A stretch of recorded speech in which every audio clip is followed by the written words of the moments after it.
আজ সকাল থেকে মানে দুপুরে যেই নিউজটা ম্যাচিউর হয়েছিল, যেটা নিয়ে এত ডিসকাশন হয়েছে যে Bangladesh cricket board finally they have taken a very strong decision regarding the upcoming টি-20 world cup that Bangladesh is not considering to play their matches in India.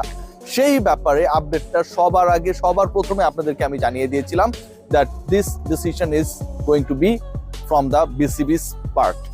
এবং এই মুহূর্তে আপনাদেরকে আরো একটা বড় নিউজ দিতে চাই, এবং এই নিউজটা এসেছে ইন্ডিয়ান গণমাধ্যম থেকে।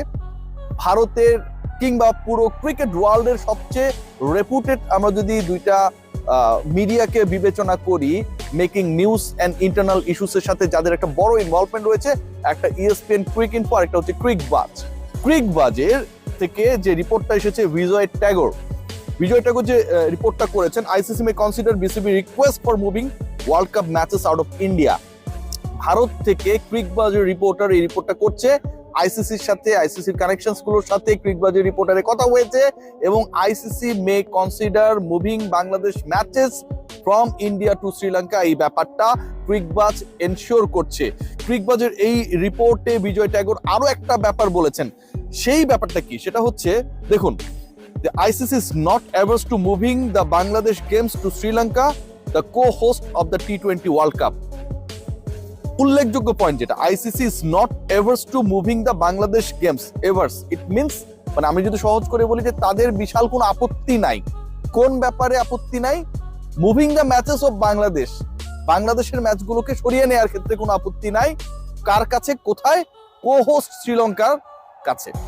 সো বাংলাদেশ ক্রিকেট বোর্ড আজকে যে রিঅ্যাকশনটা জানিয়েছে অফিসিয়ালি, বাংলাদেশ ক্রিকেট বোর্ড যে স্ট্যান্সটা নিয়েছে আজকের সেকেন্ড মিটিং এ, গতকালকে একটা মিটিং হয়েছিল, সেই মিটিং এর পরের যে সেকেন্ড মিটিংটা, সেই মিটিং এ সেটার ইম্প্যাক্ট এবং সেটার ইম্প্যাক্টের ফলে আইসিসি ইন্টারনাল ইস্যুস গুলো যারা ডিল করেন, ওয়ার্ল্ড কাপের সাথে যারা ইনভলভ রয়েছেন, they have been in a situation, in a condition যে বাংলাদেশের এই ম্যাচেস গুলো যেই কন্ডিশনে, যেই সিচুয়েশনে এখান থেকে সরানোর জন্য দাবি জানানো হয়েছে ফ্রম বিসিবি সাইড, যে একজন ক্রিকেটারের আপনি এনশিওরিটি দিতে পারছেন না সিকিউরিটি নিয়ে, সেখানটায় পুরো দল 15 জন ক্রিকেটার, সাপোর্ট স্টাফ, সাংবাদিক, সমর্থক, বিসিবির অফিসিয়াল, সবার আপনি কিভাবে নিরাপত্তা দিতে পারবেন? বাংলাদেশের পয়েন্ট কোয়াইট লজিক্যাল।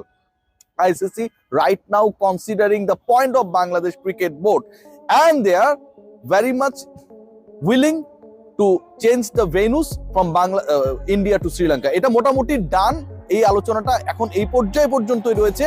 নেক্সট 48 আওয়ার্সের মধ্যেই বাংলাদেশের ম্যাচেস সরানোর ব্যাপারে আনুষ্ঠানিকভাবে সিদ্ধান্ত জানিয়ে দেবে International Cricket Council, and they are considering বাংলাদেশের যে দাবিটা, সেই দাবিটাকে তারা কনসিডার করছে, যেহেতু এখানটায় পুরো ফল্ট ইন্ডিয়ান ক্রিকেট বোর্ডে, তাদের গভর্নমেন্টের, কলকাতা নাইট রাইডার্সের সিকিউরিটি ইস্যু রয়েছে। একজন ক্রিকেটারের সিকিউরিটি নিয়ে তারা মানে কনভিন্স না, সেখানটা পুরো দলের সিকিউরিটি ইস্যু রয়েছে। তাই আইসিসি দে আর কনসিডারিং যে বাংলাদেশে এই ম্যাচেস গুলোকে শ্রীলঙ্কায় নেওয়া যায় কি না, এই ব্যাপারটা মোটামুটি ডান। আরেকটা পয়েন্ট, যে পয়েন্টটা নিয়ে আসলে আলোচনা করাটা খুবই জরুরি, বাংলাদেশ ক্রিকেট বোর্ডের অফিসিয়ালসরা আমাকে খুব একটা পছন্দ করে না, এবং বাংলাদেশ ক্রিকেট বোর্ডের অফিসিয়ালসরা আমাকে পছন্দ করেন, এটা মূল কারণ হচ্ছে তাদের ক্যারেক্টার গুলো আমি সবসময় বলে দিই। Asif Nazrul sir, he has played a very big role. আমরা বিভিন্ন সময় তার ওই যে 10 কোটি টাকা মুস্তাফিজকে দেওয়ার কথা ছিল, তার কাছে থাকলে সেই টাকা তিনি দিয়ে দিতেন, এখন কেন দেন না, আমরা অনেক ট্রল করি, মজা করি। এবং এই মানুষটা, he played a big role. Why I am saying like this? Only this person was in a situation, in a position, strong position, যে বাংলাদেশ কোনোভাবেই ভারতে গিয়ে, বাংলাদেশ দল কোনোভাবেই ভারতে গিয়ে কোনো ওয়ার্ল্ড কাপের ম্যাচ খেলবে না, যখন ভারতীয় ক্রিকেট বোর্ড বাংলাদেশের 18 কোটি মানুষের সম্মান নিয়ে খেলা করে। বাংলাদেশ ক্রিকেট বোর্ডের অবস্থানটা ছিল যে তারা একটু আলাপ আলোচনা চালাতো। গতকালকে আপনারা দেখেছেন না সংবাদ সম্মেলনে, যেটা আইসিসির ইভেন্ট, আইসিসির সাথে আমরা কথা বলবো, এরকম টাইপের একটা অবস্থা ছিল।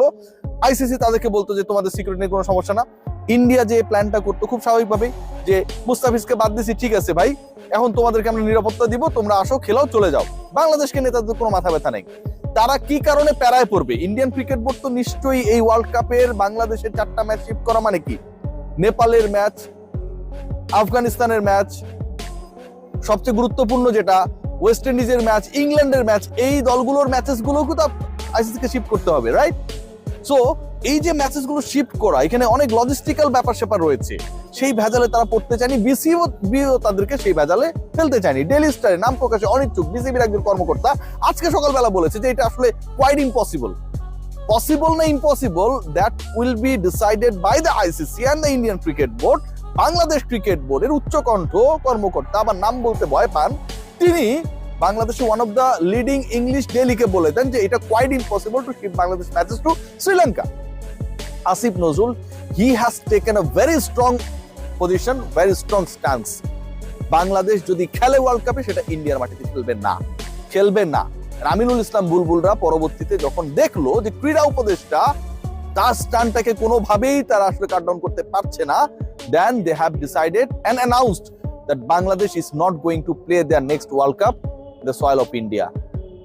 All the credits goes to the sports advisor Asif Nazrul. আমরা ওনাকে নিয়ে যতই মজা করি না কেন, যতই ওনার ওই 7 বছর 8 বছর আগের মুস্তাফিজকে 10 কোটি টাকা দিয়ে দেওয়ার স্ট্যাটাস নিয়ে ট্রল করি না কেন, এন্ড অফ দ্য ডে এই ডিগনিটির ইস্যুতে বাংলাদেশ ক্রিকেট বোর্ডের কর্মকর্তারা যখন একটা নতজানু অবস্থায় ছিলেন, তারা যখন এরকম একটা স্ট্যান্স নিতে ভয় পাচ্ছিলেন, আইসিসির মেইনটেইন করতে হবে, কি হবে ভবিষ্যতে ক্রিকেট কূটনীতির, এরকম একটা দোলাচলের মধ্যে ছিলেন, তখন আসিফ নজরুল স্ট্রং স্ট্যান্ডটা নিয়েছে এবং সেটার ফল Bangladesh cricket board finally announce করতে বাধ্য হয়েছে ইন্ডিয়ার মাটিতে they are not going to play any international match in the upcoming world cup. So আমার কাছে যেটা মনে হয় যে বিসিবির স্ট্যান্স কোনোভাবেই সাপোর্টেবল ছিল না, কোনোভাবে এটাকে সাপোর্ট করার কোনো সুযোগ ছিল না। End of the day this is the question about our dignity, about Bangladesh. Mustafiz না, মুস্তাফিজ হচ্ছে বাংলাদেশের প্রতিনিধি। মুস্তাফিজ মানে 18 কোটি মানুষ। মুস্তাফিজ মানে আমার দলের 15 সদস্যের স্কোয়াডের প্রত্যেকটা ক্রিকেটার। মুস্তাফিজ মানে গণমাধ্যম কর্মী। মুস্তাফিজ মানে সাপোর্ট স্টাফ। মুস্তাফিজ মানে সবাই।